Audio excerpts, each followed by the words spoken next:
ओम नमः शिवाय। सोमवार के व्रत में जरूर सुने यह कथा, मिलेगी शिव पार्वती की कृपा।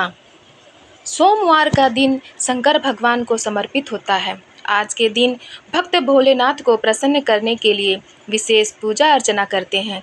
कुछ लोग आज के दिन व्रत भी रखते हैं ताकि शिव की विशेष कृपा प्राप्त की जा सके।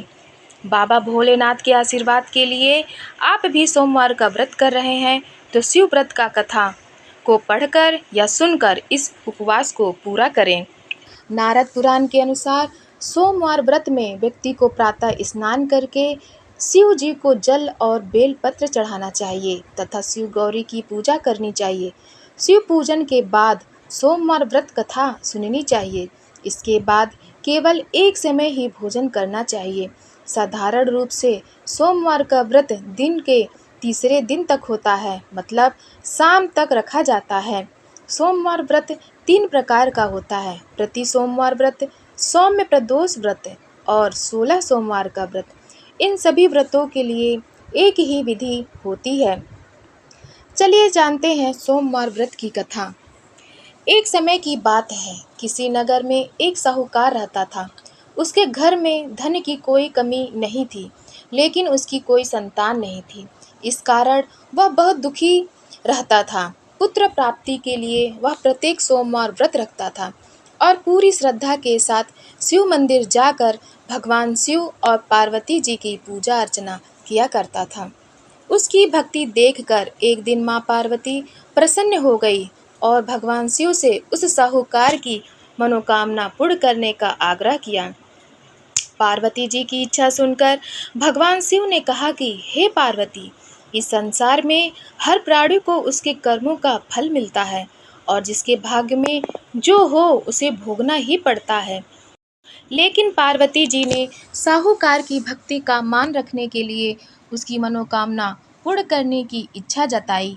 माता पार्वती के आग्रह पर शिव जी ने साहूकार को पुत्र प्राप्ति का वरदान तो दिया, लेकिन साथ ही यह भी कहा कि उसके बालक की आयु केवल 12 वर्ष होगी। माता पार्वती और भगवान शिव की बातचीत को साहूकार सुन रहा था। उसे न तो इस बात की खुशी थी और न ही दुख। वह पहले की भांति शिव जी की पूजा करता रहा। कुछ समय के बाद साहूकार के घर एक पुत्र का जन्म हुआ। जब वह बालक 11 वर्ष का हुआ तो उसे पढ़ने के लिए काशी भेज दिया गया। साहूकार ने पुत्र के मामा को बुलाकर उसे बहुत सारा धन दिया और कहा कि तुम इस बालक को काशी विद्या प्राप्ति के लिए ले जाओ और मार्ग में यज्ञ कराना। जहाँ भी यज्ञ कराओ वहाँ ब्राह्मणों को भोजन कराते रहना और दक्षिणा देते जाना।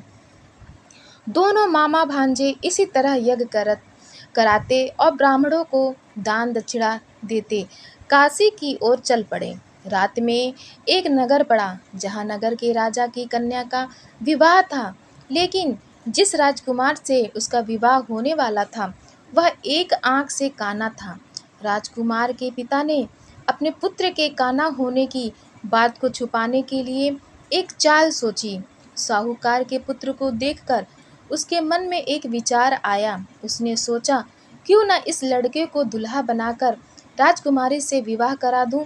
विवाह के बाद इसको धन देकर विदा कर दूंगा और राजकुमारी को अपने नगर ले जाऊंगा। लड़के को दूल्हे के वस्त्र पहनाकर राजकुमारी से विवाह करा दिया गया, लेकिन साहूकार का पुत्र ईमानदार था। उसे यह बात न्याय संगत नहीं लगी। उसने अवसर पाकर राजकुमारी की चुन्नी के पल्ले पर लिख दिया कि तुम्हारा विवाह तो मेरे साथ हुआ है, लेकिन जिस राजकुमार के संग तुम्हें भेजा जाएगा वह एक आंख से काना है। मैं तो काशी पढ़ने जा रहा हूँ। जब राजकुमारी ने चुन्नी पर लिखी बातें पढ़ी तो उसने अपने माता पिता को यह बात बताई। राजा ने अपनी पुत्री को विदा नहीं किया, जिससे बारात वापस चली गई।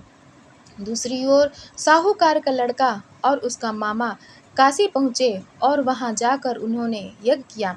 जिस दिन लड़के की आयु 12 साल की हुई उसी दिन यज्ञ रखा गया। लड़के ने अपने मामा से कहा कि मेरी तबीयत कुछ ठीक नहीं है। मामा ने कहा कि तुम अंदर जाकर सो जाओ। शिव जी के वरदान अनुसार कुछ ही देर में उस बालक के प्राण निकल गए। मृत भांजे को देख उसके मामा ने विलाप शुरू किया। संयोगवश उसी समय शिव जी और माता पार्वती उधर से जा रहे थे। पार्वती ने भगवान से कहा, स्वामी, मुझे इसके रोने के स्वर सहन नहीं हो रहा। आप इस व्यक्ति के कष्ट को अवश्य दूर करें। जब शिव जी मृत बालक के समीप गए तो वह बोले कि यह उसी साहूकार का पुत्र है जिसे मैंने 12 वर्ष की आयु का वरदान दिया।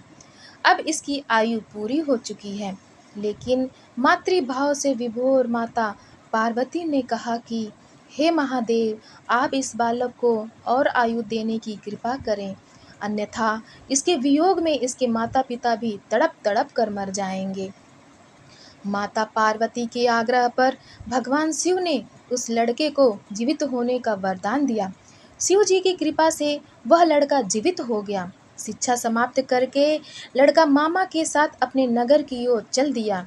दोनों चलते हुए उसी नगर में पहुँचे जहाँ उसका विवाह हुआ था।